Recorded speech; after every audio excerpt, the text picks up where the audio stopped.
The enormous silver dome of the Galactic Council building stretched across the horizon of Nexus Prime like a fallen moon. Inside its massive chambers, thousands of alien beings filled floating platforms that hung in the air like glowing islands. The air buzzed with the sounds of 100 different languages being translated into common galactic speech. Ambassador J1 Lee stood on the smallest platform near the back of the Great Hall. His simple black uniform looked plain and ordinary compared to the incredible sights around him. To his left, the Zephyrian delegates glowed like living crystals, their bodies made of pure energy that shifted from blue to purple as they spoke. To his right, massive machine beings from the Hegemony Collective hummed and clicked as data flowed between their metal bodies. The platform J1 stood on was barely big enough for 3 humans, while the other species had platforms the size of small cities. This was humanity's place in the galactic order, tiny, insignificant, and mostly ignored.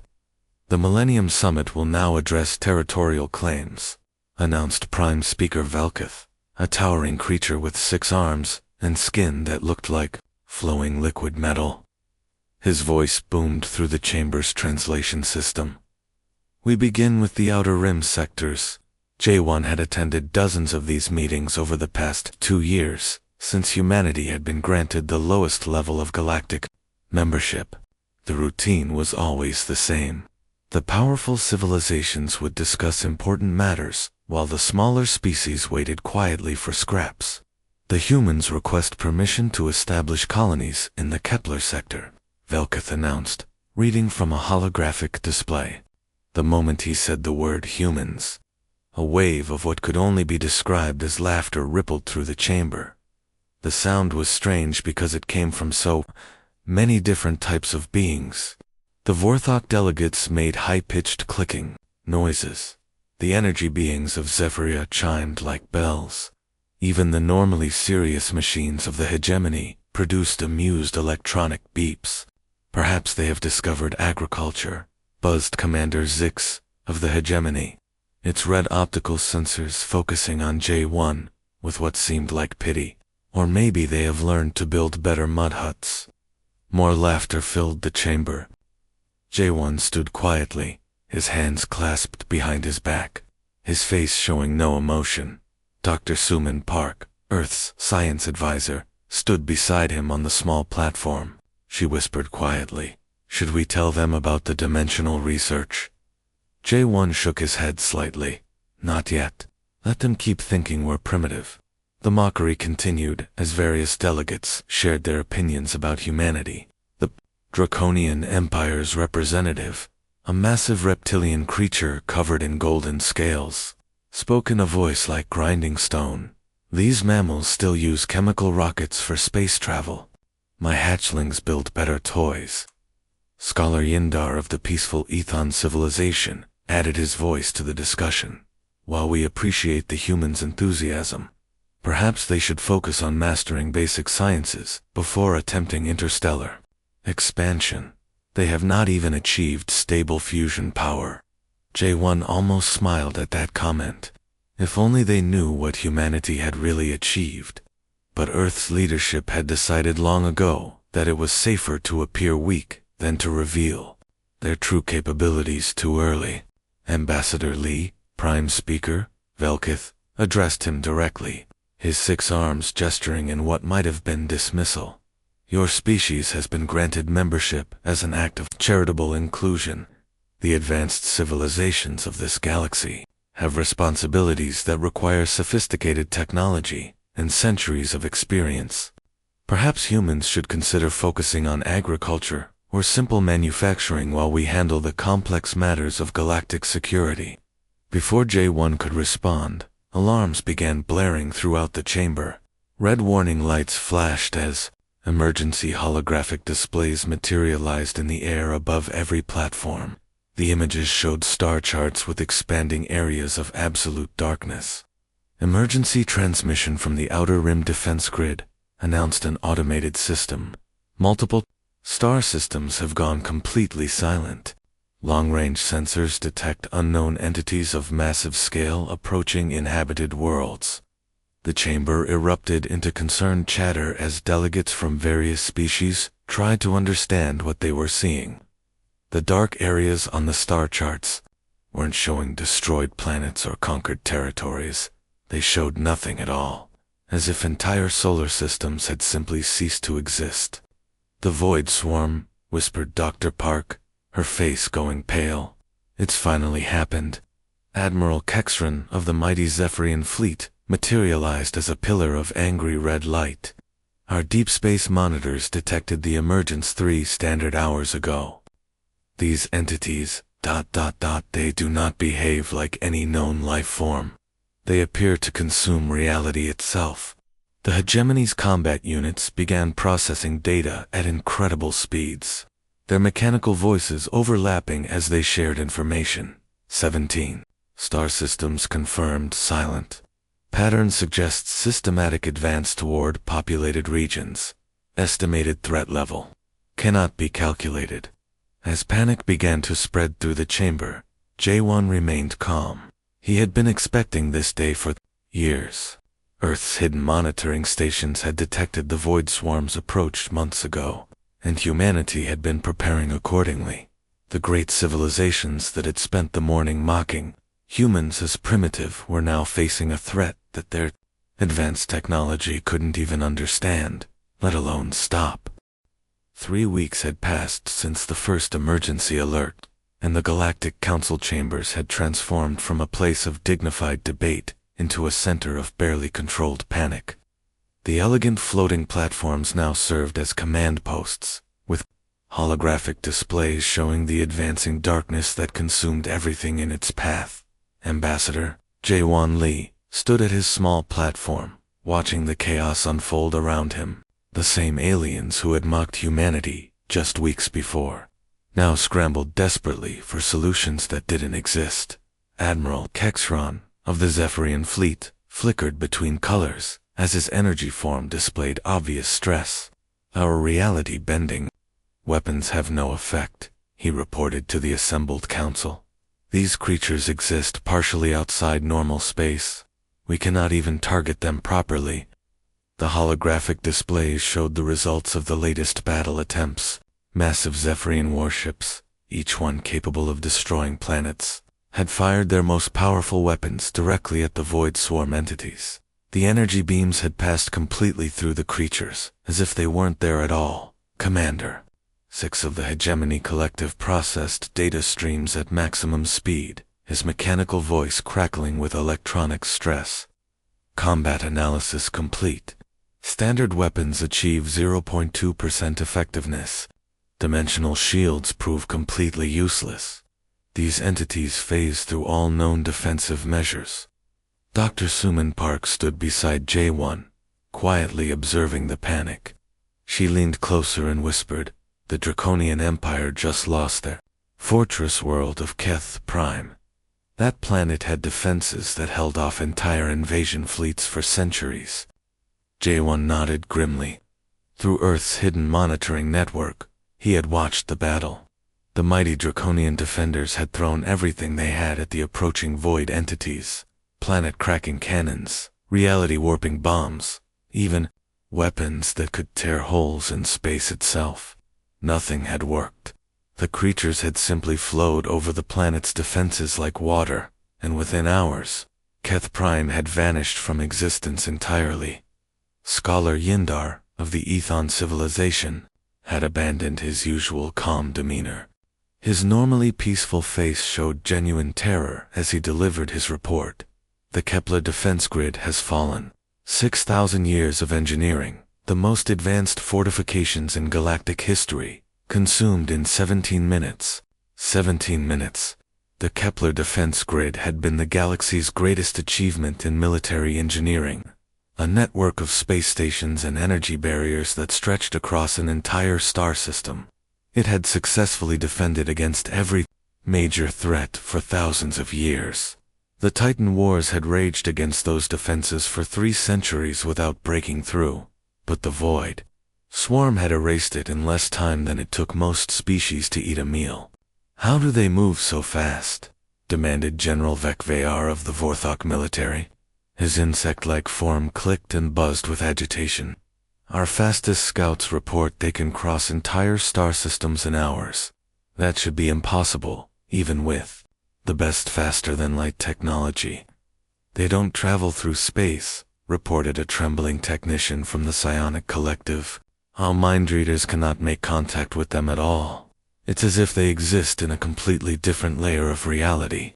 They appear, consume everything, and vanish, leaving absolute nothingness behind.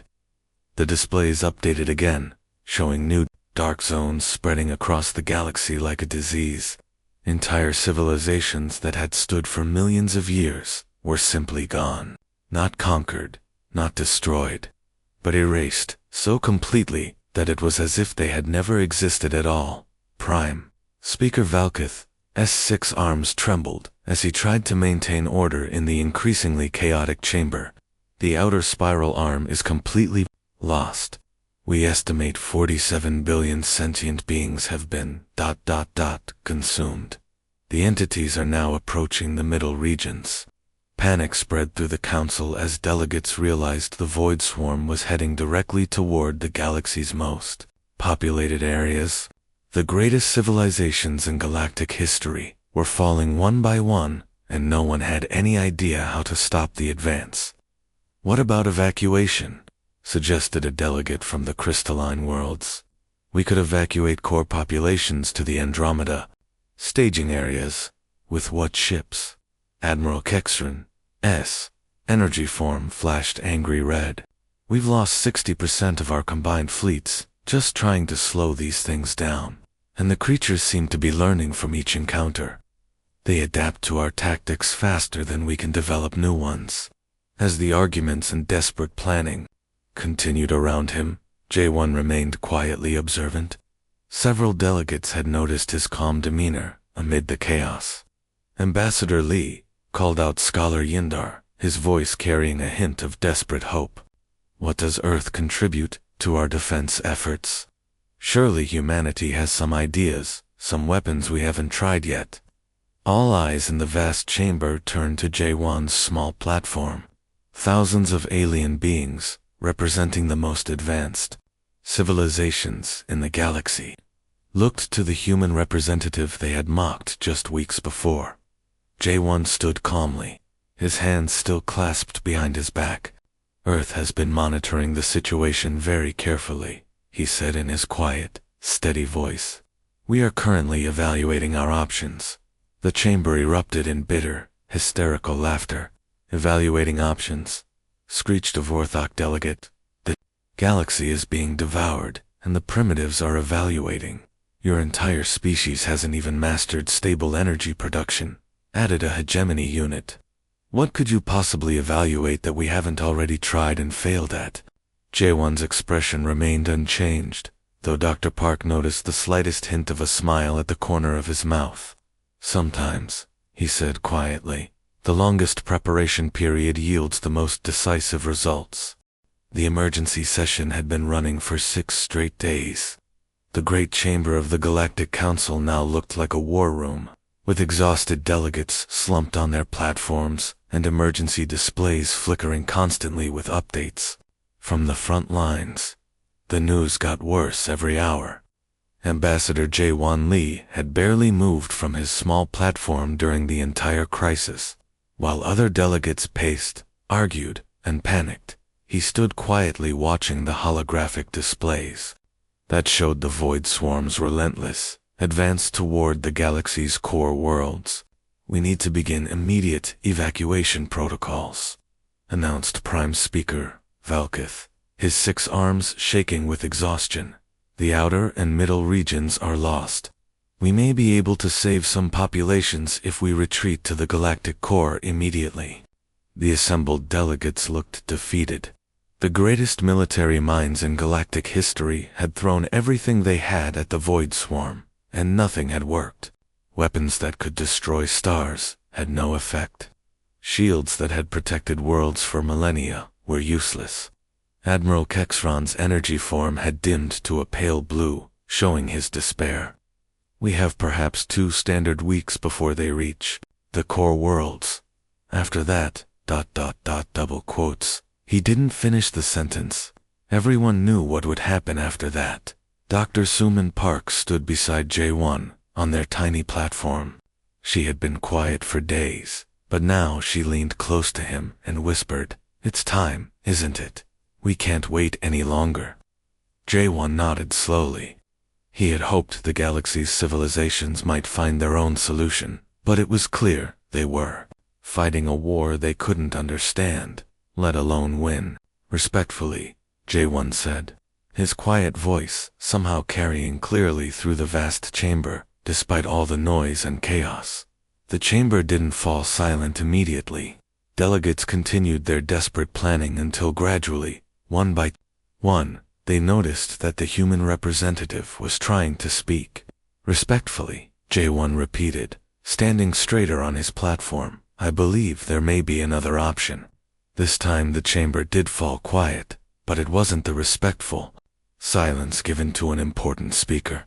It was the exhausted quiet of beings who had run out of hope and were too tired to argue with whatever foolish suggestion the primitive human might offer. Scholar Yindar looked up from his data displays with weary patience. "Ambassador Lee, your species has not yet developed stable fusion cores. Your ships still use chemical propulsion for system travel. What could you possibly suggest that our combined civilizations have not already attempted?" J1 took a deep breath. "We mastered dimensional physics 43 years ago." For several seconds, no one reacted. The words seemed to hang in the air like an impossible riddle. Then delegates began activating their translation systems, certain they had misheard. "Translation error detected," announced a hegemony unit. "Please repeat statement." "No error," J1 replied calmly. "While your civilizations perfected three-dimensional science and warfare, humanity discovered something your physics models missed. Reality has 7 accessible dimensional layers. Your species have been fighting this war in only 3 of them." The chamber remained silent, but now it was the silence of shock rather than exhaustion. Holographic displays began materializing around J1's platform, showing mathematical formulas and dimensional models that hurt to look at directly. Dr. Park stepped forward to help explain. "The void swarm entities exist primarily in the 4th, 5th, and 6th dimensions," she said. "They only partially manifest in normal 3-dimensional space, which is why all your weapons pass harmlessly through them." Commander Zix of the hegemony processed the data at maximum speed, his mechanical voice stuttering with computational strain. "These mathematical models, our processing cores cannot verify calculations of this complexity. The computational requirements exceed our total capacity." "How is this possible?" demanded General Vekfer, his insect-like form clicking rapidly. "Our sensor networks would have detected dimensional manipulation technology." "Only if you knew what to look for," J1 replied. "We learned early in our dimensional research to keep our technology invisible to 3-dimensional detection systems. The ship that brought me to this council was just a 3-dimensional probe, designed to look primitive and harmless." He gestured to the incomprehensible formulas floating around his platform.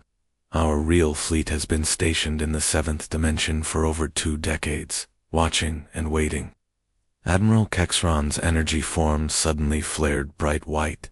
"7th dimension? That's impossible. No known technology can access dimensional layers above the 4th. Unknown to you," Dr. Park corrected gently.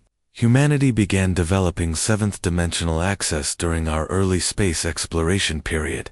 While other species focused on improving 3-dimensional technology, we chose a completely different path." The implications began to sink in throughout the chamber. If humans could operate from the 7th dimension, they would exist in a layer of reality above where the void swarm could reach them.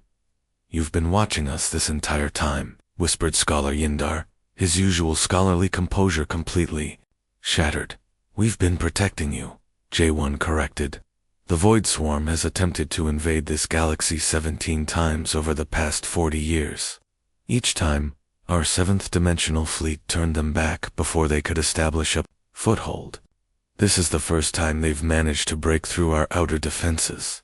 Prime Speaker Velkath's 6 arms moved in patterns of confusion and disbelief. But why? Why hide such capabilities? Why let us think you were primitive? J1's expression grew slightly sad, because advanced technology usually creates fear and hostility from established civilizations. We preferred to be underestimated rather than face immediate persecution or demands for our technology. We chose to be guardians rather than conquerors. The chamber buzzed with activity as delegates tried to process this revelation. The species they had mocked as barely civilized possessed technology so advanced it operated in dimensions they couldn't even detect. The great chamber of the Galactic Council had never been so quiet. Thousands of alien beings sat in stunned silence as they tried to understand what Ambassador Jaewon Lee had just revealed. The primitive humans they had mocked for years possessed technology that operated in dimensions beyond their comprehension. Jaewon stood calmly on his small platform, his hand moving slowly to touch a small device attached to his collar. The device looked simple, like a basic communication badge. But every delegate in the chamber now realized that human technology was not what it appeared to be. Admiral Sojin Park, Jaewon spoke into the device, his voice clear and steady. This is Ambassador Lee. Authorization code, Omega 7. Begin dimensional descent protocol. Dr. Suman Park stepped closer to Jaewon on their tiny platform. How long until they arrive? She asked quietly. They're already here, Jaewon replied. They've been here the entire time. They just need to step down into our dimension. For a moment, nothing happened. The chamber remained silent, except for the soft humming of translation systems and the quiet clicking of hegemony processing units trying to understand impossible mathematics. Then the stars began to change, through the massive transparent dome of the council chamber. Delegates could see the night sky of Nexus Prime. The familiar patterns of stars and nebulae had remained constant for millions of years. But now, slowly, the stars themselves seemed to bend and twist, as if space itself was folding in ways that shouldn't be possible. By the ancient powers, whispered Scholar Yindar, his voice barely audible.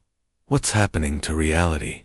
The void swarm entities, which had been steadily consuming star systems across the galaxy, suddenly stopped their advance. Through the emergency displays, delegates could see the massive dark creatures, writhing and twisting in what might have been confusion or even fear. Then the human fleet began to appear. The first ship materialized slowly, like a ghost becoming solid. It didn't look like any vessel anyone had ever seen. The whole appeared to be made from crystallized space-time itself, with surfaces that shifted through impossible shapes that made viewers feel dizzy just looking at them. The ship was simultaneously enormous and small, near and far, existing in multiple places at once. Impossible, breathed Commander Zix, his mechanical voice filled with static. Our sensors cannot properly detect these vessels. They register as existing and not existing at the same time. More ships appeared, each one more impossible than the last. They seemed to be constructed from the fabric of reality itself, with hulls that bent light around them, and engines that moved through dimensions instead of space. Some ships appeared to be inside other ships. Others seemed to exist in several locations simultaneously. Admiral Kexron's S-energy form flickered wildly as he tried to process what he was seeing. How many vessels? 7 complete fleets, answered calmly. 1 fleet operates in each accessible dimensional layer. What you're seeing now is just a 3rd-dimensional manifestation of our 7th-dimensional fleet. A new voice filled the chamber, coming from dimensional communication, systems that shouldn't have been possible. Council chambers. This is Admiral Sojin Park of the 7th Dimensional Defense Force, beginning combat operations against void swarm entities. All Council vessels maintain safe distance. The battle that followed could barely be called a battle at all. It was more like watching gods rearrange reality itself. The human ships didn't fire weapons in any conventional sense. Instead, they manipulated the dimensional barriers that separated different layers of reality. Space folded around the void swarm entities, trapping them in pocket dimensions where they could be cut off from their power sources. Target Group 7 isolated in fourth-dimensional pocket, reported Admiral Park's voice, beginning cross-layered dimensional severance. The delegates watched in amazement as human vessels that existed in multiple dimensions simultaneously coordinated attacks across 7 layers of reality at once. The ship captains were somehow able to perceive and navigate geometries that would drive most organic minds insane. On the holographic displays, the seemingly unstoppable void swarm entities began to retreat for the first time since their emergence. But it wasn't really retreat. The humans were systematically cutting them off from the higher dimensional spaces they used to exist and move. Dimensional anchor points severed on entities 12 through 34, Admiral Park reported, banishing to uninhabitable, Layer 9. Remaining entities attempting escape to Dimension 6. Intercept Team Alpha moving to Layer 6, came another human voice, closing dimensional gates behind enemy forces. The battle took place across multiple dimensions simultaneously, with human forces attacking the true forms of the void entities that existed in higher dimensional space. What other species saw as unstoppable monsters, the humans could see and fight in their complete form.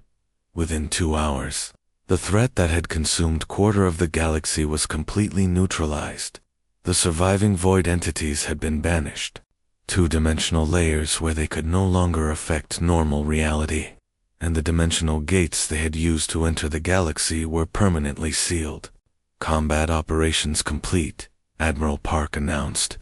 All void entities eliminated or banished. Dimensional barriers restored to normal configuration, returning to 7th-dimensional standby positions. As quickly as they had appeared, the impossible human ships began fading back into higher dimensional space, leaving behind only normal stars and the stunned silence of delegates who had witnessed a battle fought with technology they couldn't even begin to understand. The species that had mocked humanity as primitive had just watched them save the galaxy, using science that operated beyond the laws of physics as everyone else knew them. 2 months after the Dimensional War, as historians were already calling it, the Galactic Council chambers looked very different. The floating platforms had been rearranged in a new configuration, with Ambassador J1 Lee's platform now positioned at the center of the Great Hall. The other species' platforms formed respectful circles around humanity's position, like students gathering around a teacher. The same aliens who had mocked humans as primitive now sat in careful silence, waiting for J1 to speak.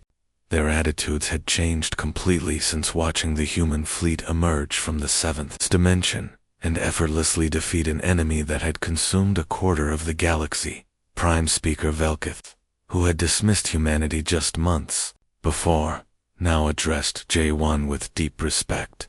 Ambassador Lee, the Council formally requests your guidance on establishing new galactic security protocols. We clearly need to restructure our understanding of everything.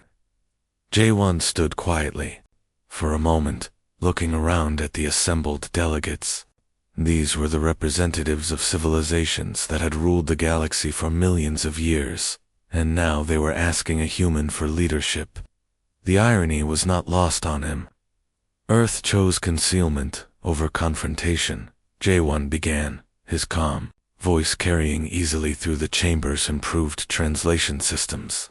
When we first discovered dimensional physics 43 years ago, we faced a choice.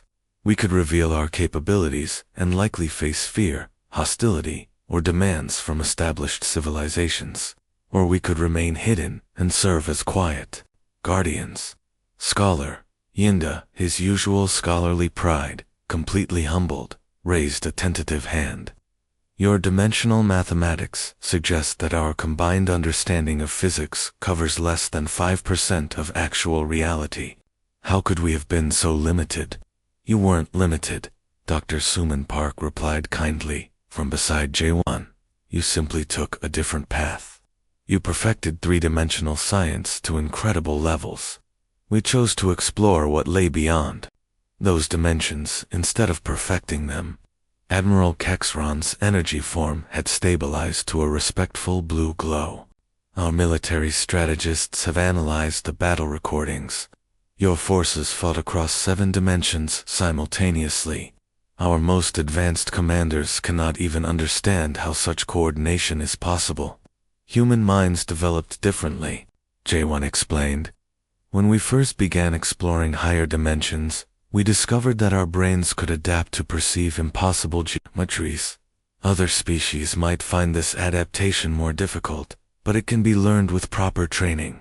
The chamber buzzed with quiet conversation as delegates discussed this revelation among themselves. The Hegemony Collective's units processed data streams at maximum capacity, trying to understand the implications. Commander Zik stepped forward, his mechanical form showing signs of recent upgrades. The Hegemony formally requests technological exchange protocols.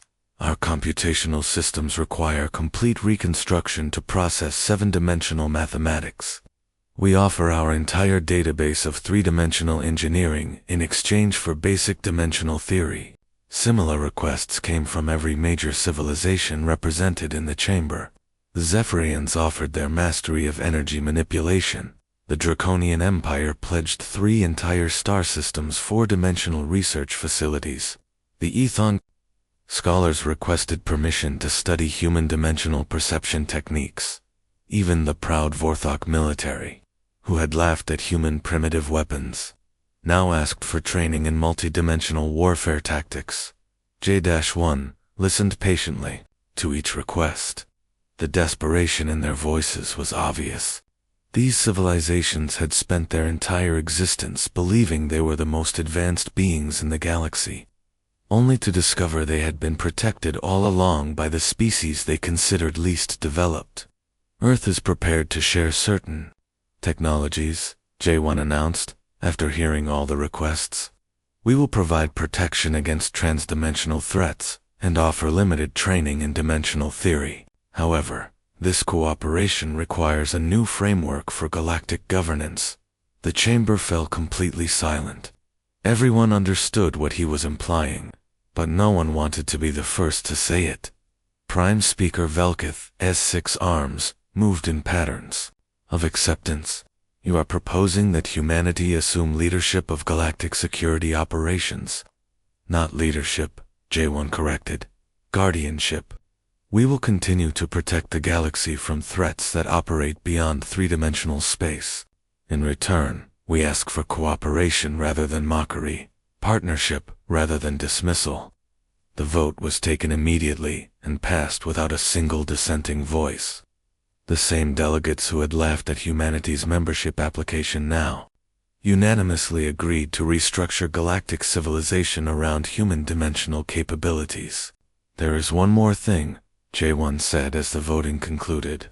The Void Swarm was not the greatest threat that exists in higher dimensional space. There are entities that operate in dimensions 8 through 12.